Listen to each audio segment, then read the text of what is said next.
نحمده ونصلي على رسوله الكريم أما بعد فأعوذ بالله من الشيطان الرجيم بسم الله الرحمن الرحيم يسألك أهل الكتاب أن تنزل عليهم كتابا من السماء فقد سألوا موسى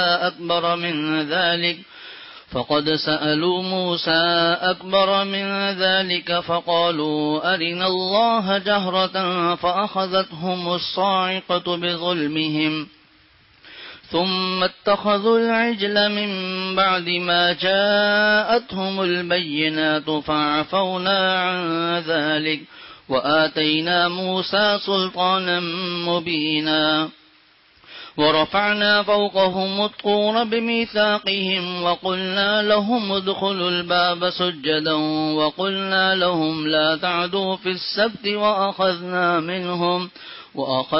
منهم ميثاقا غليظا فبما نقضهم ميثاقهم وكفرهم بآيات الله وقتلهم الأنبياء بغير حق وقولهم قلوبنا غلف بل طبع الله عليها بكفرهم فلا يؤمنون إلا قليلا۔ سورۃ النساء کی آیت نمبر 153 سے 155 تک ابھی تلاوت کی گئی ہے، اور یہیں سے سورۃ النساء کا 22واں رکوع اور لا يحب اللہ الجہر چھٹے پارے کا دوسرا رکوع شروع ہوتا ہے۔ گزشتہ درس میں یہ عرض کیا گیا تھا کہ ایمان اسی وقت معتبر ہے جب تمام کے تمام انبیاء پر ایمان لایا جائے۔ اگر بعض انبیاء پر ایمان لایا جائے اور بعض کا انکار کیا جائے تو ایسا ایمان معتبر نہیں۔ تو بعض پر ایمان لانا اور بعض پر ایمان نہ لانا، ان میں جو سب سے بڑھ کر تھے، سب سے جو نمایاں تھے، وہ یہود تھے، جو کہ حضرت موسیٰ علیہ السلام پر تو ایمان لاتے تھے لیکن حضرت عیسیٰ علیہ السلام کا انکار کرتے تھے، ان کی نبوت کا انکار کرتے تھے، اور حضرت عیسیٰ علیہ السلام کی والدہ حضرت مریم علیہ السلام کو گالی دیتے تھے۔ اسی طرح آپ صلی اللہ علیہ وسلم کی نبوت کا بھی انکار کرتے تھے اور قرآن پاک کو آسمانی کتاب نہیں مانتے تھے۔ تو سب سے پہلے یہود کی خرابیاں اس آیت میں کچھ بیان کی جا رہی ہیں۔ یہودیوں کے بعض سردار، جن میں کعب بن اشرف کا بھی نام آتا ہے، یہ شخص آپ صلی اللہ علیہ وسلم کی خدمت اقدس میں حاضر ہوا اور یہ شخص کہنے لگا کہ اور آپ سے سوال کیا کہ آپ ہمارے پاس ایک ایسی کتاب اتاریں کہ وہ کتاب آسمانوں سے اترتی ہوئی ہم دیکھ لیں اور ہمارے ہاتھوں میں بھی وہ کتاب آ جائے اور ہم اسے پڑھ لیں، جیسا کہ حضرت موسیٰ علیہ السلام پر ایک ساتھ کتاب اتری تھی۔ اور بعض حضرات نے اس کو اس طرح لکھا ہے کہ انہوں نے مطالبہ کیا کہ جس طرح حضرت موسیٰ علیہ السلام پر لکھی ہوئی کتاب آسمان سے نازل ہوئی تھی، اسی طرح ایک کتاب آپ بھی آسمان سے ہمارے پاس لے کر آئیں، تب ہم آپ پر ایمان لے آئیں گے۔ حالانکہ یہ مطالبہ بالکل بیکار قسم کا تھا، کیونکہ یہ یہود جس کتاب کو مانتے تھے، یعنی تورات، جو حضرت موسیٰ علیہ السلام پر نازل ہوئی، تو اس تورات کو بھی تو نازل ہوتے ہوئے انہوں نے نہیں دیکھا تھا۔ وہ تو اللہ تعالیٰ نے حضرت موسیٰ علیہ السلام کو کوہ طور پر وہ کتاب عطا فرمائی تھی، تو جس کتاب پر وہ ایمان لا رہے تھے، خود اس کتاب کو بھی انہوں نے اپنی آنکھوں سے اترتے ہوئے نہیں دیکھا تھا۔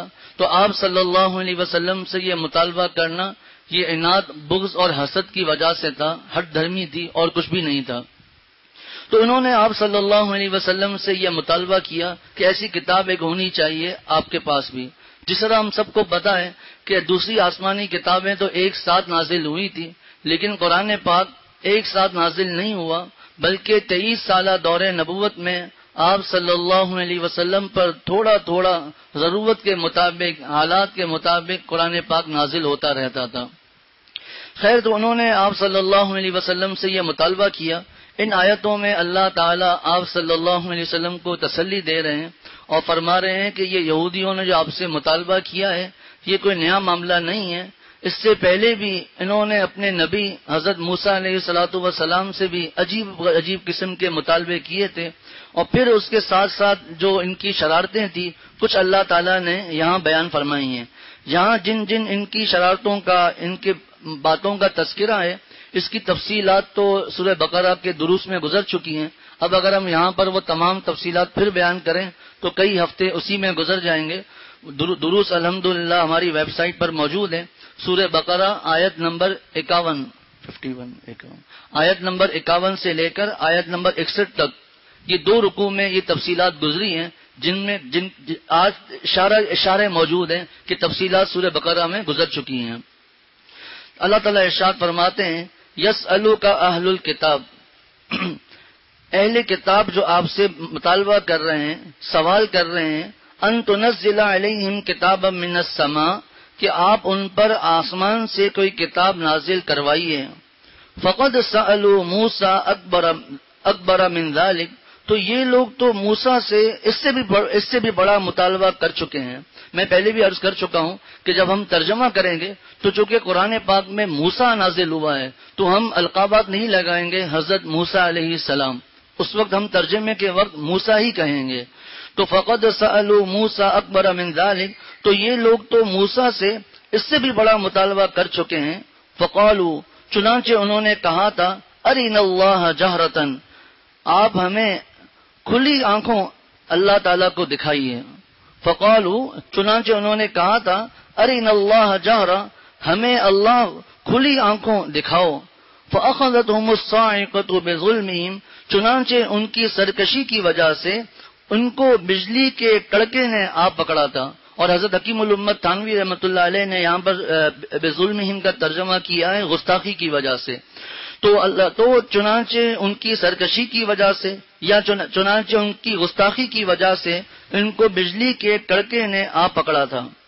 ایک آگے، ثم اتخذوا العجل من بعد ما جاءتهم البینات، پھر ان کے پاس جو کھلی نشانیاں آئیں ان کے بعد بھی انہوں نے بچڑے کو معبود بنا لیا تھا.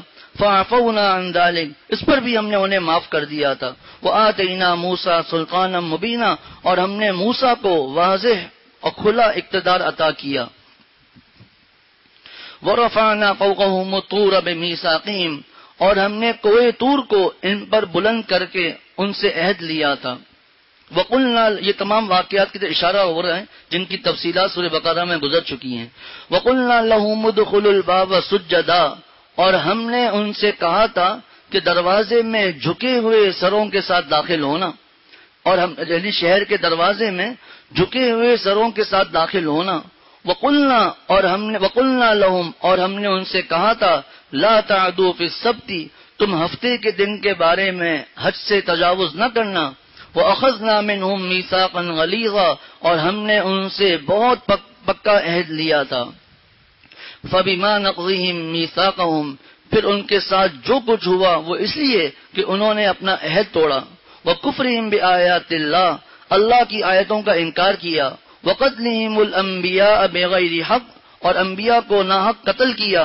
وَقَوْلِهِمْ قُلُوبُنَا غُلْفٌ، اور یہ کہا کہ ہمارے دلوں پر غلاف چڑھا ہوا ہے، پردہ چڑھا ہوا ہے. اللہ تعالیٰ ارشاد فرماتے ہیں، بل طبع اللہ علیہا بکفرہم، بلکہ ان کے کفر کے سبب ان کے دلوں پر اللہ نے مہر لگا دی ہے. فلا یؤمنون الا قلیلا، اس لیے وہ تھوڑی سی باتوں کے علاوہ کسی بات پر ایمان نہیں لاتے.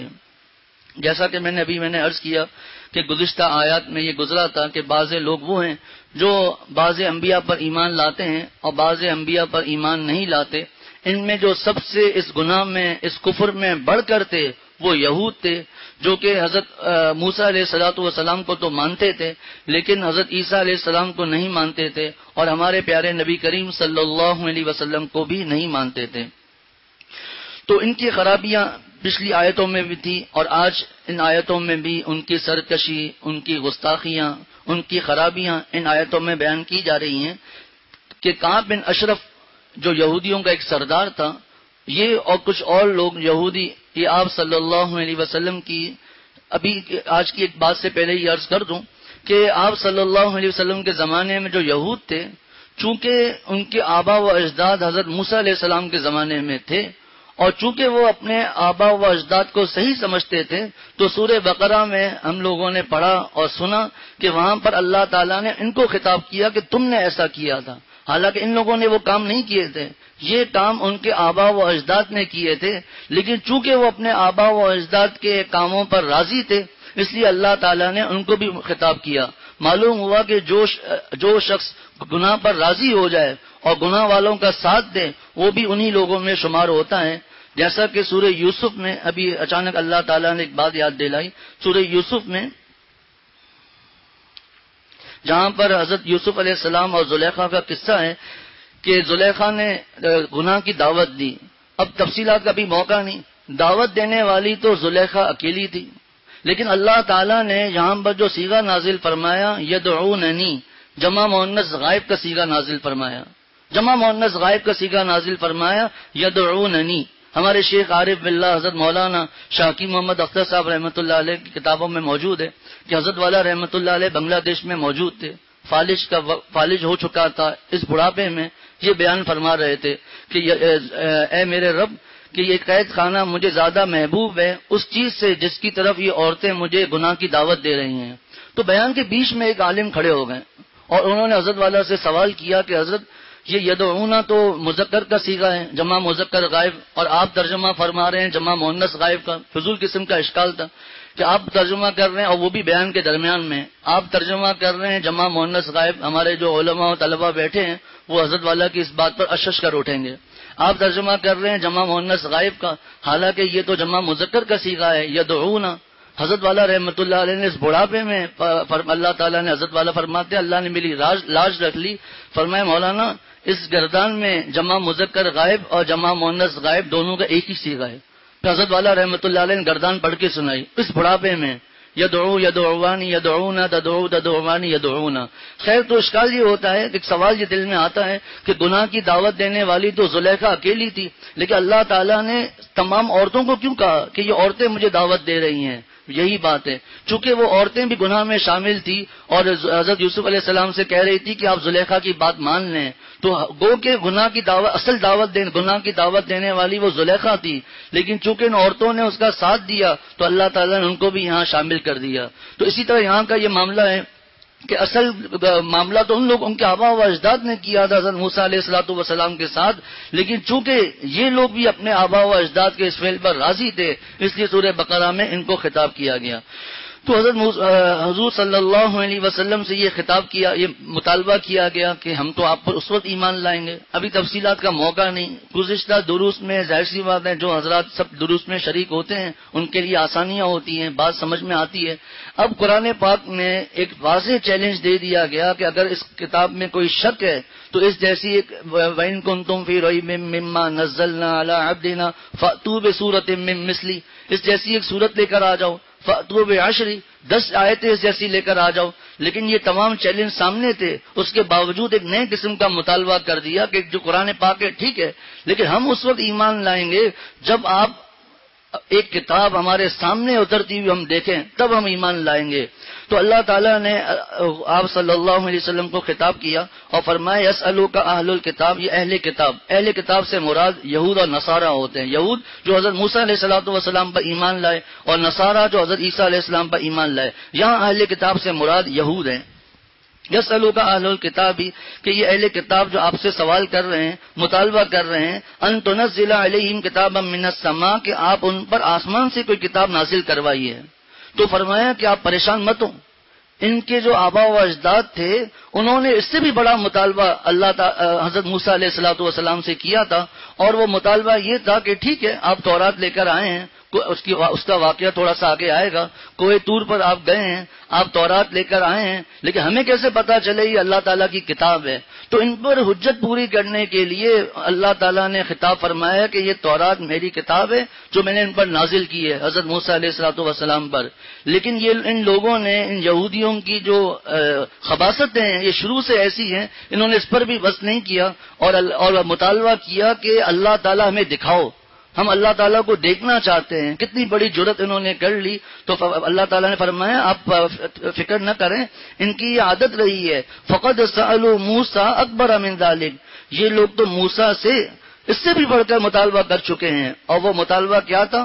فقالوا، چنانچہ انہوں نے کہا تھا ارنا اللہ جہرتن، اللہ ہمیں کھلی آنکھوں دکھاؤ، ہم اپنی آنکھوں سے اللہ تعالیٰ کو دیکھنا چاہتے ہیں، چونکہ یہ مطالبہ ایسا تھا جو دنیا میں پورا نہیں ہو سکتا. لا تدرکہ الابصار وہو یدرک الابصار وہو اللطیف الخبیر. میرے شیخ عارف باللہ حضرت والا شاکی محمد اختر صاحب رحمۃ اللہ علیہ نے فرمایا، مخلوق ہے ادنا سا سورج، جب اس کو نہیں ہم دیکھ سکے. ایک ابھی سورج چلے جائیں 2 بجے، حالت 12 بجے اور زیادہ تیز ہوتا ہے، 12 بجے کے سورج کو، 4 بجے کے سورج کو، 5 بجے کے سورج کو کوئی دیکھ کر دکھا دے. مخلوق ہے ادنا سا سورج، جب اس کو نہیں ہم دیکھ سکے پھر خالق عالم کا جلوہ بلا ہم دنیا میں کہاں سے دیکھیں گے؟ کہ جب ہم اس سورج کو نہیں دیکھ سکتے تو اس سورج کے بنانے والے اللہ کو کیسے دیکھ سکتے ہیں؟ باقی آخرت میں اللہ تعالیٰ کا دیدار ہوگا، وہاں اس کی صلاحیت پیدا کر دی جائے گی. تو یہ مطالبہ ہی بالکل غلط تھا. تو فقد سألوا موسیٰ اکبر من ذلک، تو یہ لوگ تو موسیٰ سے اس سے بھی بڑھ کر مطالبہ کر چکے ہیں. فقالوا، چنانچہ انہوں نے کہا تھا، ارنا اللہ جہرا، اللہ ہمیں کھلی آنکھوں دکھاؤ. جیسا کہ میں نے عرض کیا یہ تمام آیتیں سورہ بقرہ کے شروع میں گزر چکی ہیں.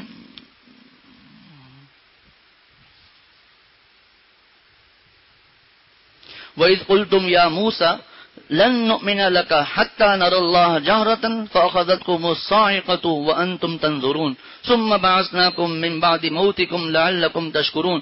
تو فرمایا اللہ تعالیٰ نے یہاں پر فرمایا فأخذتهم الصاعقة بظلمهم، کہ چنانچہ ان کی سرکشی کی وجہ سے، اور ایک ترجمہ ان کی گستاخی کی وجہ سے ان کو بجلی کے کڑکے نے آ پکڑا تھا. اور جتنے لوگ اس مطالبے میں شریک تھے وہ سب کے سب ایک روایت کے مطابق مارے گئے اور ایک روایت کے مطابق وہ بے ہوش ہو گئے. پھر حضرت موسیٰ علیہ الصلوۃ والسلام کی دعا سے اللہ تعالیٰ نے پھر ان کو زندہ کیا. وہاں پر یہ درس میں گزرا تھا کہ حضرت موسیٰ علیہ السلام نے اللہ تعالیٰ سے عرض کی کہ اے اللہ کہیں لوگ یہ نہ کہیں کہ موسیٰ نے اپنے ساتھیوں کو مار دیا ہے، تو آپ ان کو پھر سے زندہ کر دیجئے. تو اللہ تعالیٰ نے ان کو زندہ کر دیا. اب آگے اللہ تعالیٰ اسی طرح کی ان کی جو خرابیاں تھی وہ بیان فرما رہے ہیں کہ ان کی عادت ہی ایسی ہے.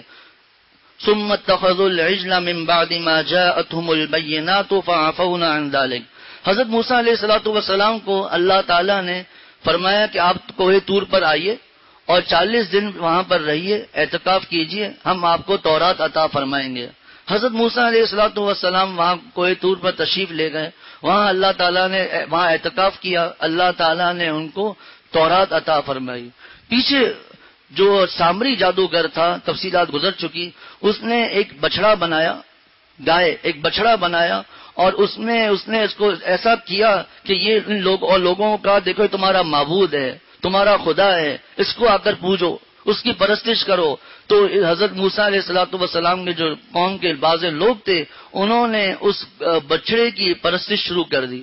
حضرت موسیٰ علیہ الصلوۃ والسلام کو جب پتہ چلا، حضرت موسیٰ علیہ الصلوۃ والسلام تشریف لائے تو ان کی توبہ کا حکم یہ تھا کہ جن لوگوں نے اس کی پرستش کی ہے ان کو وہ لوگ قتل کریں گے جنہوں نے اس کی پرستش نہیں کی ہے. چنانچہ 70,000 یہودیوں کو مارا گیا تاکہ ان کی توبہ قبول ہو جائے. اسی کو اللہ، جیسا کہ میں نے عرض کیا، تفصیلات ابھی موقع نہیں ہے، صرف ان واقعات کی طرف ہلکا ہلکا اشارہ کرتے جائیں گے تاکہ آج کی جو آیتیں ہیں ہمیں کچھ سمجھ میں آ جائے. ورنہ ان کی تفصیلات، یہ بچڑا کیسے سامری نے بنایا، کس طرح بنایا، کیسے اس کے ہاتھ میں یہ مٹی آئی جس سے اس نے بنایا، یہ سب تفصیلات گزر چکی ہیں. ثم اتخذوا العجل من بعد ما جاءتهم البينات، پھر ان کے پاس باوجود یہ کہ کھلی نشانیاں آ گئی تھی اس کے بعد بھی انہوں نے بچڑے کو معبود بنا لیا. اتنا بڑا گناہ کیا اس کے باوجود فعفونا عن ذلك، اس پر بھی ہم نے انہیں معاف کر دیا تھا.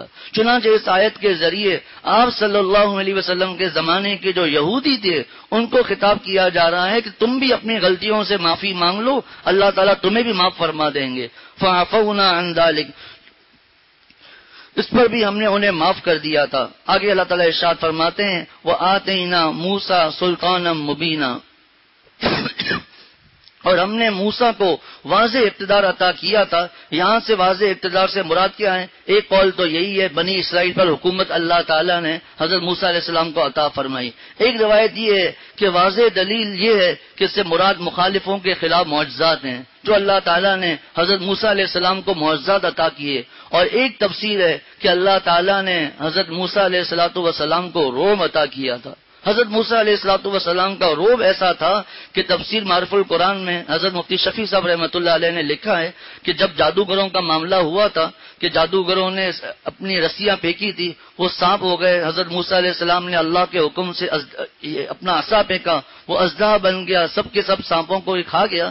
تو جب فرعون نے جب یہ معجزہ دیکھا تو اتنا حضرت موسیٰ علیہ السلام سے ڈر گیا کہ اس واقعے کو دیکھ کر مفتی شفیع صاحب رحمۃ اللہ علیہ نے لکھا ہے فرعون کا پیشاب خطا ہو گیا تھا، جو اپنے آپ کو کہتا تھا کہ انا ربکم الاعلی، میں تمہارا بڑا اعلیٰ اور اونچا رب ہوں، اس کا پیشاب خطا ہو گیا تھا. اتنا ڈرتا تھا حضرت موسیٰ علیہ السلام سے. تو اللہ تعالیٰ نے حضرت موسیٰ علیہ السلام کو یہ واضح اقتدار عطا فرمایا جس کی تفصیل کی. ایک معجزات مراد ہیں، دوسرا حکومت، تیسرا رعب. حضرت حکیم الامت مجدد الملت مولانا اشرف علی صاحب تھانوی رحمۃ اللہ علیہ نے لکھا ہے اشرف التفاسیر، جس میں حضرت کے ملفوظات کو جمع کیا گیا ہے. اس کے اشرف التفاسیر میں لکھا ہے اس سے مراد وہ رعب بھی ہے جو بعض مرتبہ اللہ تعالیٰ اپنے پیاروں کو بھی عطا فرما دیتے ہیں. بزرگان دین کو اللہ تعالیٰ ایسا رعب تقویٰ کی برکت سے عطا فرما دیتے ہیں. وآتینا موسیٰ سلطانا مبینا، اور ہم نے موسیٰ کو واضح اقتدار عطا کیا. آگے ان کی ایک اور خرابی، وَرَفَعْنَا فَوْقَهُمُ الطُّورَ بِمِيثَاقِهِمْ، اور ہم نے کوہ طور کو ان پر بلند کر کے ان سے عہد لیا تھا. یہودیوں کے سامنے جب تورات آ گئی اور یہ سب معاملات ہوئے کہ انہوں نے کہا اللہ تعالیٰ ہمیں دکھا دو، پھر مارے گئے، پھر زندہ کیے گئے. اتنی چیزیں دیکھنے کے باوجود پھر ان لوگوں نے یہ شرارت کی اور یہ کہنے لگے کہ ہم تو تورات پر عمل نہیں کریں گے، اس میں جو احکامات ہیں بڑے سخت ہیں اور ہم اس پر عمل نہیں کر سکتے. اللہ تعالیٰ نے کوہ طور جو پہاڑ تھا اس کو ان پر معلق کر دیا، لٹکا دیا، فرمایا کہ تورات پر عمل کرو ورنہ یہ پہاڑ تم پر گرا دیا جائے گا. یہاں پر یہ بات یاد رکھیں، کوئی کہہ سکتا ہے کہ لا اکراہ فی الدین، دین میں سختی تو نہیں ہے. جی ہاں، بالکل دین میں سختی نہیں ہے. لا اکراہ فی الدین یہ لوگوں کی زبان پر بہت چڑھا ہوا ہے. حتیٰ کہ جب میں اشرف المدارس میں پڑھتے تھے درجہ ثالثہ میں، تو کچھ حالات ایسے تھے جس کی وجہ سے ہالینڈ کا سفیر انگریز وہ مدرسے میں آیا تھا، غالباً ہالینڈ کا ہی سفیر تھا. تو میرے استاد حضرت مولانا نعمت اللہ صاحب دامت برکاتہم وہ انگریزی بہت اچھی طریقے سے جانتے تھے. ان مدرسے والوں نے ان کو ساتھ کر دیا. تو انہوں نے اس ہالینڈ کے سفیر نے بھی یہی آیت پڑھی، لا اکراہ فی الدین، دین میں زبردستی نہیں ہے. تو ہمارے استاد مفتی مولانا نعمت اللہ صاحب دامت برکاتہم نے فرمایا کہ دین میں داخل ہونے میں سختی نہیں ہے. ابھی یہ بھی تفصیلات گزر چکی ہیں. اسلام نے اجازت دی ہے، کوئی تلوار کے زور پر اسلام نہیں پھیلا. جزیہ بھی دے سکتے ہیں، ٹیکس دے سکتے ہیں. اب کوئی ویزا لے کر آئے اس کے معاملات، ذمی جو جزیہ دے کر رہتے ہیں ان کے معاملات، کیا ان کے حقوق ہیں، یہ سب تفصیلات پچھلے دروس میں گزر چکی. ایک بات عرض کر دیتا ہوں کہ حدیث شریف میں آتا ہے جو ذمی جس کو جزیہ دے کر جو رہتے ہیں، ٹیکس دے کر اسلامی ملک میں رہتے ہیں، ان کے وہی حقوق ہیں جو مسلمانوں کے حقوق ہیں. آپ صلی اللہ علیہ وسلم نے بھی کیسی کیسی تاکیدات بیان فرمائی احادیث میں کہ جو ذمی کے خون بہائے گا میں اس سے لڑوں گا. ایسے ایسے احادیث میں موجود ہے. تو ذمیوں کے بھی حقوق ہیں، شریعت نے ان کو اختیار دیا ہے. لیکن معاملات کن کے لیے ہیں؟ جو سامنے مقابلہ کرتے ہیں، لڑتے ہیں. تو دین لا اکراہ فی الدین کا مطلب یہ ہے کہ دین میں داخل ہونے میں سختی نہیں ہے. لیکن جب ایک دفعہ دین میں داخل ہو گئے اب دین کے جتنے احکامات ہیں سب پر عمل کرنا ہے. یہی وجہ ہے کہ اگر ایک آدمی مسلمان نہیں ہوتا، اسلامی ملک میں رہتا ہے، ویزا لے کر رہتا ہے، ٹیکس دے کر رہتا ہے، اس پر کوئی زبردستی نہیں ہے. لیکن ایک مسلمان ہو اور وہ کلمہ پڑھا ہوا ہو، اس کے بعد وہ مرتد ہو جائے، اب اس کے احکامات الگ ہیں. اس کے احکامات پھر الگ ہیں کیونکہ اس نے اسلام کو قبول کر لیا تھا. یہی معاملہ یہاں پر ہے. وَرَفَعْنَا فَوْقَهُمُ الطُّورَ بِمِيثَاقِهِمْ، اور ہم نے کوہ طور کو ان پر بلند کر کے ان سے عہد لیا تھا. وہ اگلی خرابی ان یہودیوں کی، وَقُلْنَا لَهُمُ ادْخُلُوا الْبَابَ سُجَّدًا، اور ہم نے ان سے کہا تھا کہ شہر کے دروازے میں جھکے ہوئے سروں کے ساتھ داخل ہونا. یہاں شہر سے مراد کیا ہے؟ بعض حضرات نے فرمایا اس سے مراد انطاکیہ ہے، بعض حضرات نے فرمایا اس سے مراد یہ بیت المقدس ہے. دونوں شہر، خیر قرآن پاک نے بہت سی جگہوں پر ابہام رکھا ہے، ہمیں بھی اس کی فکر نہیں کرنی کون سا شہر تھا، کیا معاملہ تھا. لیکن واقعہ یہ ہوا تھا کہ حضرت موسیٰ علیہ السلام کے زمانے میں جو یہودی تھے ان کو اللہ تعالیٰ نے من و سلوہ عطا فرمائے. بٹیر اور ترنجبین کوئی میٹھی کوئی چیز تھی وہ عطا کی، اور بٹیر اس وافر مقدار میں ان کے پاس ہوتے تھے کہ جب چاہا پکڑا اس کو کھا لیا. لیکن پھر انہوں نے حضرت موسیٰ علیہ السلام سے کہا لن نصبر علی طعام واحد، وَإِذْ قُلْتُمْ يَا مُوسَى لَن نَّصْبِرَ عَلَىٰ طَعَامٍ وَاحِدٍ فَادْعُ لَنَا رَبَّكَ يُخْرِجْ لَنَا مِمَّا تُنبِتُ الْأَرْضُ مِن بَقْلِهَا وَقِثَّائِهَا وَفُومِهَا وَعَدَسِهَا وَبَصَلِهَا کہ ہمیں جو ہے نا یہ بٹیر اور ترنجبین نہیں چاہیے، بلکہ ہمیں تو ترکاریاں چاہیے، پیاز ہو، دالیں ہوں، سبزیاں ہوں، یہ چیزیں ہمیں چاہیے. ناشکری کی. اللہ تعالیٰ ارشاد فرماتے ہیں قال اتستبدلون الذي هو ادنى بالذي هو خير اهبطوا مصرا فان لكم ما سألتم.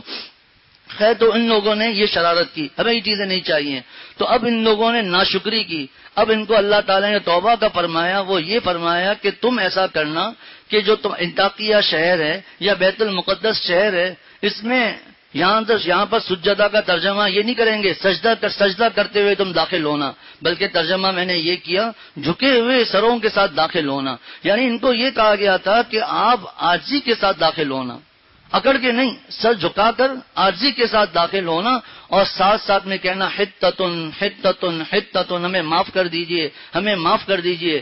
لیکن ان لوگوں نے یہاں پر بھی کیا خباثت کی کہ اکڑ کر داخل ہوئے. اور ایک روایت میں یہاں تک لکھا ہے کہ سرینوں کے بل چلتے ہوئے مستیاں کرتے ہوئے داخل ہو رہے ہیں، اور ان کو کہا جا رہا ہے کہ تم کہو توبہ توبہ، اور وہ حتہ کہو حتہ، لیکن انہوں نے ظالموں نے کیا کہا حنتا حنتا، گندم گندم کر کے مستیاں کرتے ہوئے داخل ہو رہے تھے. یہ انہوں نے مستیاں کی، شرارتیں کی. وَقُلْنَا لَهُمُ ادْخُلُوا الْبَابَ سُجَّدًا، اور ہم نے ان سے دیکھیں یہ اللہ تعالیٰ آپ صلی اللہ علیہ وسلم کو ان کی خرابیاں بیان فرما رہے ہیں کہ جو لوگ آپ سے ایسے ایسے مطالبے کر رہے ہیں ان کی اصل یہ ہے، ایسے ان کے حالات ہیں. وَقُلْنَا لَهُمُ ادْخُلُوا الْبَابَ سُجَّدًا، اور ہم نے ان سے کہا تھا کہ شہر کے دروازے میں جھکے ہوئے سروں کے ساتھ داخل ہونا. لیکن یہ لوگ کس طرح داخل ہوئے؟ ایک روایت کے مطابق اکڑ کر، اور ایک روایت کے مطابق سرین کے بل چلتے ہوئے ہنستے ہوئے. اور کہا گیا کہ کہنا حتہ حتہ توبہ توبہ، لیکن یہ کہنے لگے حنتا حنتا، گندم گندم، مستیاں کرتے ہوئے داخل ہو رہے ہیں. وَقُلْنَا، اور ہم نے ان سے کہا تھا کہ شہر کے دروازے میں جھکے ہوئے سروں کے ساتھ داخل ہونا. اگلی شرارت ان یہودیوں کی. وَقُلْنَا لَهُمْ لَا تَعْدُوا فِي السَّبْتِ، اور ان سے ہم نے کہا تھا کہ تم ہفتے کے دن کے بارے میں حد سے تجاوز نہ کرنا. اصل میں ان یہودیوں کو ایک یہ کہا گیا تھا کہ ہفتے کے دن آپ لوگ مچھلیوں کا شکار نہیں کریں گے، ہفتے کے دن آپ لوگ مچھلیوں کا شکار نہیں کریں گے. اور اللہ کی شان ان کا امتحان لینے کے لیے معاملہ یہ ہوا کہ ہفتے کے دن ان کو شکار کرنے سے ان یہودیوں کو منع کیا گیا، لیکن ہفتے ہی کے دن مچھلیاں دریا میں زیادہ نظر آنے لگی. اب یہ یہودی پریشان ہو گئے، اب کس طرح کریں؟ تو انہوں نے یہ مکاری کی، یہ چالاکی کی کہ یہ دریا کے پاس ایک نالی بنا لی یا حوض بنا لیا تاکہ وہ مچھلیاں اس کے اندر چلی جائیں. ہم شکار نہیں کر رہے، یعنی ہم شکار نہیں کر رہے، لیکن ہیلا یہ اختیار کیا کہ وہ مچھلیاں جو ہے وہ حوض میں یا اس نالی کے اندر چلی گئیں، اور اتوار کے دن اس کو آ کر شکار کر لیتے تھے. اس کا عذاب ان پر یہ آیا کہ اللہ تعالیٰ نے ان کو بندر بنا دیا. بندر ان کو اللہ تعالیٰ نے قُونُوا لَهُمْ قِرَدَةً خَاسِئِينَ، بندر اللہ تعالیٰ نے بنا دیا. تو جب یہ لوگ الگ ہو گئے، جب جن نیک لوگ جو تھے انہوں نے دیکھا کہ یہ جن لوگوں نے حرکتیں کر رہے ہیں ان سے الگ ہو گئے، اب دیکھا کہ ان لوگوں کی طرف سے آوازیں نہیں آ رہی بات چیت کی، تو اوپر سے جھانک کر دیکھا تو دیکھا ان کے جو رشتہ دار جو بھی لوگ تھے نافرمانی کرنے والے وہ بندر اور خنزیر بن چکے تھے. وہ بڑے پریشان ہوئے. اب وہ جو انسان تھے جو بندر اور خنزیر بن چکے تھے وہ ان کے پاس آتے اور روتے رہتے تھے. اللہ تعالیٰ نے ان سب کے سب کو ہلاک کر دیا. حضرت مفتی شفیع صاحب رحمۃ اللہ علیہ نے لکھا ہے کہ جس قوم پر ایسا عذاب آتا ہے پھر وہ باقی نہیں رہتی، وہ ہمیشہ کے لیے ختم ہو جاتی ہے. یہاں پر میرے شیخ عارف باللہ حضرت مولانا شاہ حکیم محمد اختر صاحب رحمۃ اللہ علیہ نے ایک بات ارشاد فرمائی جو الہامات ربانی میں موجود ہے. دیکھیے ہفتے کے دن ان کو شکار کرنے سے منع کیا گیا اور ہفتے ہی کے دن مچھلیاں زیادہ آنے لگی. حضرت والا نے فرمایا کہ جس کو گناہوں کے اسباب زیادہ میسر آنے لگے، دیکھیں ان کو گناہوں کے اسباب زیادہ میسر آ گئے نا، تو اس کو خوش نہیں ہونا چاہیے بلکہ اللہ تعالیٰ سے ڈرنا چاہیے. اور جس کو گناہ کے اسباب نہ ملیں اس کو اللہ کا شکر ادا کرنا چاہیے کہ میرے سامنے گناہ کے اسباب نہیں ہیں، میرے سامنے گناہوں کے اسباب نہیں ہیں. جیسا کہ ایک آدمی ہے اس کو ہر دن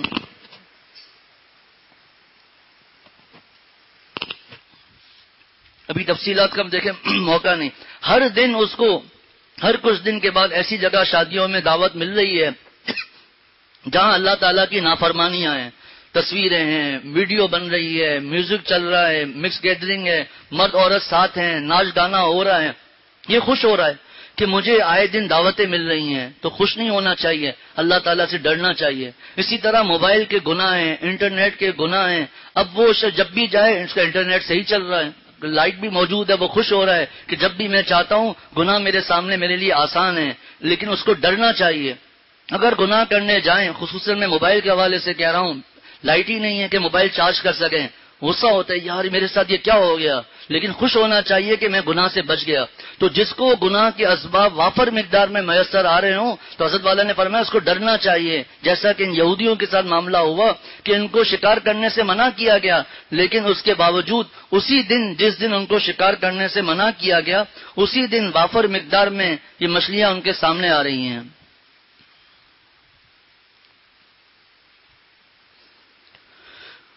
فرمایا وَقُلْنَا لَهُمْ لَا تَعْدُوا فِي السَّبْتِ، یہ تو چند باتیں ہیں ان یہودیوں کی خرابیوں کی، آگے کچھ ایک دو اور بھی آئیں گی، ورنہ سورہ بقرہ کے شروع میں ہم دیکھیں ان کی خرابیاں ہی خرابیاں اللہ تعالیٰ نے بیان فرمائی ہیں، یہ کیسی قوم ہے۔ وَقُلْنَا لَهُمْ لَا تَعْدُوا فِي السَّبْتِ، اور ان سے کہا تھا کہ ہم نے کہ تم ہفتے کے دن کے بارے میں حد سے تجاوز نہ کرنا۔ وَأَخَذْنَا مِنْهُمْ مِيثَاقًا غَلِيظًا، اور ہم نے ان سے بہت پکا عہد لیا تھا۔ میثاقاً غلیظا، پکے عہد سے مراد کیا ہے؟ ایک تفسیر میں یہ موجود ہے کہ تورات کے حکم پر عمل کریں گے، یہ ان سے اللہ تعالیٰ نے عہد لیا تھا۔ ایک تفسیر یہ ہے کہ نافرمانیوں سے بچنے کے لیے اللہ تعالیٰ نے ان سے عہد لیا تھا۔ اور حضرت حکیم الامت مجدد الملت مولانا اشرف علی صاحب تھانوی رحمۃ اللہ علیہ نے بیان القرآن میں جس آیت کا اشارہ دیا ہے، یہ سورہ بقرہ کی ایک آیت ہے جس میں اللہ تعالیٰ ارشاد فرماتے ہیں وَإِذْ أَخَذْنَا مِيثَاقَ بَنِي إِسرائیل، ہم نے بنی اسرائیل سے پختہ عہد لیا تھا، لا تعبدون الا اللہ، کہ تم اللہ کے علاوہ کسی کی عبادت مت کرو۔ پھر آگے تفصیلات کا بھی موقع نہیں، وبالوالدین احسانا، والدین کے ساتھ حسن سلوک، یہ ہمارے لیے بھی ہے۔ کئی دروس میں یہ بات عرض کی کہ یہ کہہ کر بچ جانا کہ یہ یہودیوں سے خطاب ہے، ہمارے لیے خطاب نہیں، یہ غلط ہے۔ ہر آیت کے مخاطب ہم بھی ہیں۔ وذی القربى، رشتہ دار، والیتامى، یتیم، مساکین، مسکین، وقولوا للناس حسنا، لوگوں سے اچھی بات کہو، واقیموا الصلاۃ وآتوا الزکاۃ، نماز کو قائم کرو، زکوٰۃ ادا کرو، یہ ان سے اللہ تعالیٰ نے عہد لیا تھا۔ وَأَخَذْنَا مِنْهُمْ مِيثَاقًا غَلِيظًا، تو خلاصہ یہ ہوا کہ یہ جو آپ سے مطالبہ کر رہے ہیں کہ ہمارے سامنے ایک کتاب ہم پر نازل ہو، تو آپ ان کی باتوں میں نہ آئیں، ان کو ایمان نہیں لانا۔ ایمان لانے والوں کے یہ طریقے نہیں ہوتے کہ یہ ہمارا مطالبہ پورا کیجئے، یہ ہمارا مطالبہ پورا کیجئے۔ اتنے مطالبے پورے کیے لیکن پھر بھی اس کے بارے میں جادو ہے۔ چاند دو ٹکڑے کا کہا، پھر وہ تو مشرکین نے کہا، وہ بھی پورا ہوا، جادو ہے۔ بیت المقدس کے بارے میں سوالات کیے، اس کا بھی انکار کر دیا۔ تو ایمان لانے والے اس قسم کے مطالبے نہیں رکھتے۔ تو یہ ان کا حال تو یہ ہے، اس سے پہلے بھی انہوں نے ایسے کام کیے ہیں، اب یہ معاملہ بھی اگر ہو جائے پھر بھی یہ لوگ ایمان نہیں لائیں گے۔ آگے اللہ تعالیٰ ارشاد فرماتے ہیں فَبِمَا نَقْضِهِمْ مِيثَاقَهُمْ، پھر ان کے ساتھ جو کچھ ہوا وہ اس لیے ہوا، جو سزائیں ملی اس لیے ہوا کہ انہوں نے اپنا عہد توڑا تھا، جو اللہ تعالیٰ نے ان سے عہد لیے تھے وہ عہد توڑا۔ نمبر 2 وَكُفْرِهِمْ بِآيَاتِ اللَّهِ، اور اللہ کی آیتوں کا انکار کیا۔ وقت یہ سب تفصیلات گزر گئی، القرآن پاک کی آیتوں کا انکار کیا، خود جو تورات نازل ہوئی اس کے احکامات کو بدل دیا، ان کی آیتوں کو بدل دیا۔ رجم کی آیت تورات میں تھی، اس کو چھپا دیا کہ یہ رجم تورات میں ہے ہی نہیں، بہت سے معاملات۔ وَكُفْرِهِمْ بِآيَاتِ اللَّهِ، اللہ کی آیتوں کا انکار کیا، اور اس کے بعد وَقَتْلِهِمُ الْأَنْبِيَاءَ بِغَيْرِ حق، انبیاء کو ناحق قتل کیا۔ ایک سوال دل میں آتا ہے جو تفسیروں میں موجود ہے کہ انبیاء کو قتل کرنا تو ویسے ہی ناحق ہے، کہ کون سے نبی کو نعوذ باللہ قتل کرنا کوئی حق ہے؟ تو یہاں پر اللہ تعالیٰ نے یہ کیوں فرمایا وَقَتْلِهِمُ الْأَنْبِيَاءَ بِغَيْرِ حق، انبیاء کو ناحق قتل کرنا؟ تو تفسیروں میں لکھا ہے کہ اصل میں یہ لوگ بھی جانتے تھے کہ ہم جو انبیاء کو شہید کر رہے ہیں یہ ناحق ہے۔ یہاں پر حضرت شیخ الاسلام حضرت مفتی محمد تقی عثمانی صاحب دامت برکاتہم نے جو بات لکھی ہے بڑی عجیب و غریب بات ہے۔ اب تک میں یہ بیان کرتا تھا اور وہی بات حضرت والد صاحب دامت برکاتہم بیان فرماتے تھے کہ ایک دن میں ان یہودیوں نے 300 انبیاء کو شہید کیا۔ آج جو بات ہے وہ سنیے، حضرت شیخ الاسلام صاحب دامت برکاتہم کے الفاظ ہی میں پڑھ رہا ہوں۔ یہودیوں نے بہت سے انبیاء کرام کو قتل کیا تھا، خود ان کی کتابیں گواہی دے رہی ہیں۔ بائبل کے عہد نامہ قدیم میں ہے صرف ایک جبل غالباً قیسون نہیں ہے، ایک جبل قیسون پر ایک دن میں ہزاروں انبیاء کرام علیہم السلام کو قتل کیا گیا، ہزاروں انبیاء، اب تک ہم 300 کی روایت بیان کر رہا تھا، لیکن حضرت شیخ الاسلام صاحب دامت برکاتہم نے لکھا ہے کہ یہ ہزاروں انبیاء کو انہوں نے ایک دن میں قتل کیا ایک پہاڑ پر. اور یہ جو پہاڑ ہے، یہ فرمایا کہ قیسون دمشق کے کنارے پر ایک پہاڑ واقع ہے، آج کل اسے قاسیون کہا جاتا ہے. ان انبیاء کرام علیہ السلام کو قتل کرنے والے یہ سب بنی اسرائیل یعنی یہودی تھے. ہزاروں، اب یہ ہزاروں کتنے ہوں گے یہ حضرت نے بھی نہیں لکھا. ہزاروں انبیاء کو ان یہودیوں نے قتل کیا ہے، شہید کیا ہے. اللہ تعالیٰ معاف فرمائے، قتل نہیں شہید کیا ان لوگوں نے. وَكُفْرِهِمْ بِآيَاتِ اللَّهِ، اور اللہ کی آیتوں کا انکار کیا. وَقَتْلِهِمُ الْأَنْبِيَاءَ بِغَيْرِ حَقٍّ، اور انبیاء کو ناحق قتل کیا یعنی شہید کیا. جب آپ صلی اللہ علیہ وسلم ان کو نصیحت کرتے تھے تو یہ یہودی سامنے کہتے تھے وَقَوْلِهِمْ قُلُوبُنَا غُلْفٌ، ان کے عذاب کی وجہ کیا ہے؟ یہ قول بھی ہے وَقَوْلِهِمْ قُلُوبُنَا غُلْفٌ، اور یہ کہا انہوں نے آپ صلی اللہ علیہ وسلم سے کہ ہمارے دل پر تو غلاف چڑھا ہوا ہے، پردہ چڑھا ہوا ہے ہمارے دلوں پر، لہذا ہم اپنے مذہب پر پکے ہیں. جو ہمارے مذہب میں بات آ گئی ہم اسی پر ہیں، اور آپ کی بات ہمارے پر کوئی اثر نہیں کرتی. اللہ تعالیٰ نے قرآن پاک میں فرمایا ایسا نہیں ہے، بلکہ طبع اللہ علیہا بکفرہم، ان کے کفر کے سبب اللہ نے ان کے دلوں پر مہر لگا دی ہے. یہاں پر ایک بڑا اشکال جو دور ہو جاتا ہے، جو بعض لوگ قرآن پاک کی ایک آیت پڑھ کر جو اشکالات پیش کرتے ہیں، اور جس طرح گزشتہ درس میں بھی ایک بات عرض کی تھی کہ ایک آیت کا حوالہ دیا تھا، ابھی اس تفصیل کا موقع نہیں، کہ ایک آیت کو لے کر اور نعوذ باللہ یہ کہنا کہ یہودی اور نصارہ یہ بھی جنت میں جائیں گے، اللہ تعالیٰ معاف فرمائے، ایک آیت پڑھ کر اس کی ترغیب بھی گزشتہ درس میں ہوئی. اسی طرح بعض حضرات ایسا کرتے ہیں، قرآن پاک کی ایک آیت ختم اللہ، کیونکہ پہلے سپارے میں موجود ہے، اور علماء با آ کر اشکالات کرتے ہیں ختم اللہ علی قلوبہم وعلی سمعہم وعلی ابصارہم غشاوہ ولہم عذاب عظیم. تفصیلات کا بھی موقع نہیں کہ جب اللہ تعالیٰ نے ہی ان کے دلوں پر مہر لگا دی ہے، پردہ ہے، تو اب کوئی ایمان نہیں لاتا، اس میں کیا قصور ہے؟ اللہ تعالیٰ نے یہاں فرما دیا بل طبع اللہ علیہا بکفرہم، ہم نے جو ان کے دلوں پر مہر لگائی ہے اس کی وجہ سے انہوں نے کفر نہیں کیا، ہم نے ان کے دلوں پر ان کے کفر کی وجہ سے مہر لگائی ہے. دو باتوں میں فرق سمجھیے گا، ایک ہے کہ ان کے اللہ تعالیٰ نے چونکہ مہر لگا دی یہ ایمان نہیں لا رہے، لیکن یہاں اللہ تعالیٰ فرما رہے ہیں ایسا نہیں ہے، جو کفر میں یہ بڑھتے چلے گئے اس کفر کی وجہ سے ہم نے ان کے دلوں پر مہر لگا دی ہے.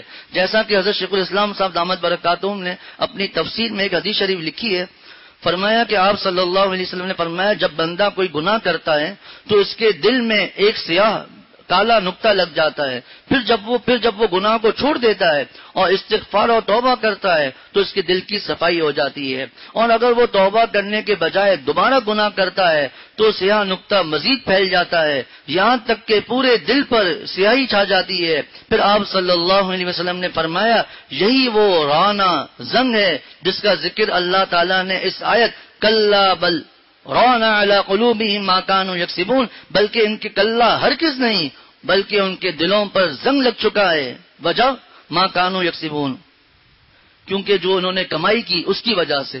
معلوم ہوا کہ جو اللہ تعالیٰ کسی جو فرمایا قرآن پاک میں کہ ہم نے ان کے دلوں پر مہر لگا دی ہے، یہ مہر کیوں لگی؟ ان کے کفر کی وجہ سے. تفصیلات سورہ بقرہ میں بھی گزری، اس کے علاوہ بھی گزری کہ یہ اس سے مراد، حالانکہ اس آیت کے نازل ہونے کے بعد بھی بہت سے مشرکین مسلمان ہوئے، صحابہ میں داخل ہوئے. اس سے مراد جن کے دلوں پر اللہ تعالیٰ نے مہر لگا دی تھی، اس سے مراد وہ کفار ہیں جنہوں نے تہیہ کر رکھا تھا کہ کتنے بھی نشانیاں آ جائیں، کتنے بھی معجزات آ جائیں، کتنے بھی دلائل آ جائیں، ہم لوگوں کو ایمان لانا ہی نہیں ہے. جیسا کہ ابو جہل تھا.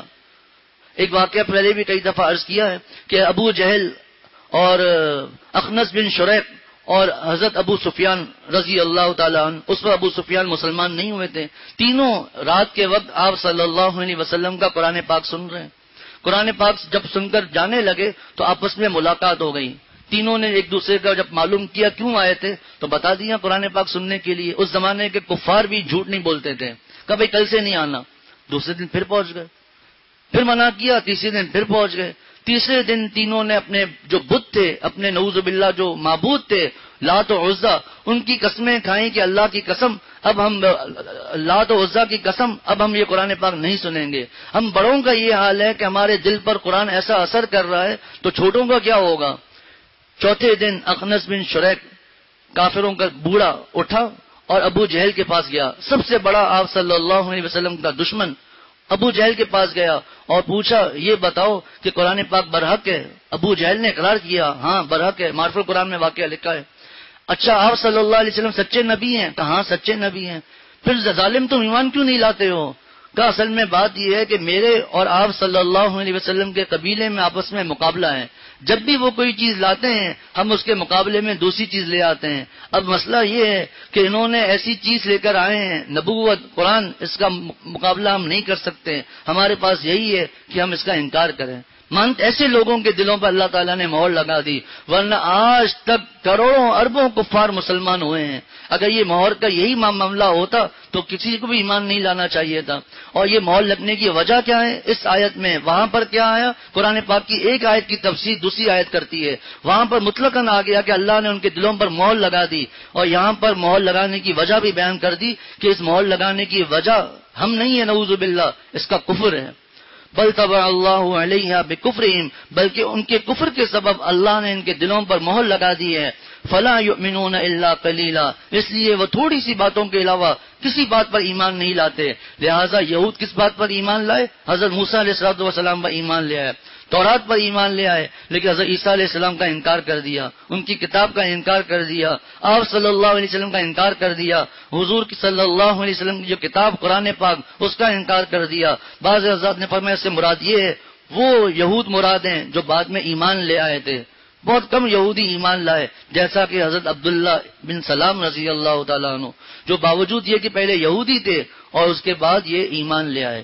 اللہ تعالیٰ ہم سب کو قرآن پاک کے احکامات پر عمل کرنے کی توفیق عطا فرمائے۔ وآخر دعوانا ان الحمد للہ رب العالمین ربنا تقبل منا انک انت السمیع العلیم۔ ہمارے جو ساتھی یہاں بیٹھے ہیں جن کے خواتین مرکز تربیت خواتین میں موجود ہیں، تو وہ ساتھی غرفہ نہ آئیں، بلکہ اپنی جو گھر کی خواتین ہیں ان کو وہاں سے لے کر تشریف لے جائیں، کیوں تربیت خواتین میں جو خدمت والی خواتین ہوتی ہیں ان کو بند کر کے جانا ہوتا ہے، اور جو پاسبان ہوتے ہیں وہ بھی گرمی میں کھڑے ہوئے ہوتے ہیں، تو جو ساتھی جن کے گھر والے وہاں موجود ہیں وہ ابھی غرفہ میں تشریف نہ لائیں۔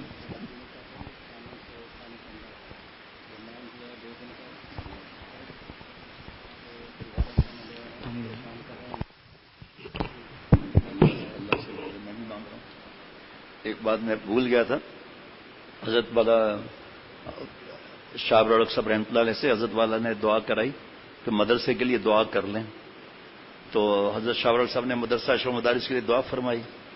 اس کے بعد حضرت والا نے دوسری دفعہ فرمایا، تیسری دفعہ فرمایا، تو حضرت شاہ رڑک صاحب نے فرمایا کہ آپ نے ایک دو دفعہ دعا کے لیے کہہ دیا، بس ٹھیک ہے، تو اب آپ یقین رکھیں ایسا نہیں میری طرف اشارہ ہو میں مدد کروں اس معاملے میں۔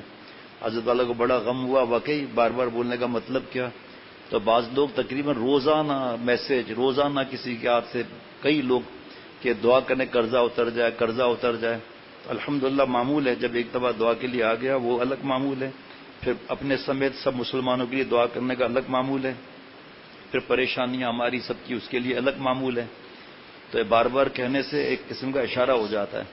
جب ہم اپنے ادارے کے لیے جو بن رہا ہے اتنا بڑا مدرسہ، بس وہاں لگا دیا کہ 9 کروڑ کا خرچہ ہے، اور ابھی کتنے دن سے کام شروع ہے، کتنی اتوار اعلان کیا ہے یہ، ابھی اتنے عرصے سے کام چل رہا ہے، خریداری سے لے کر اب تک کتنے مہینے ہو گئے، یہاں کتنی بار اعلان ہوا ہے، 1 یا 2 مرتبہ۔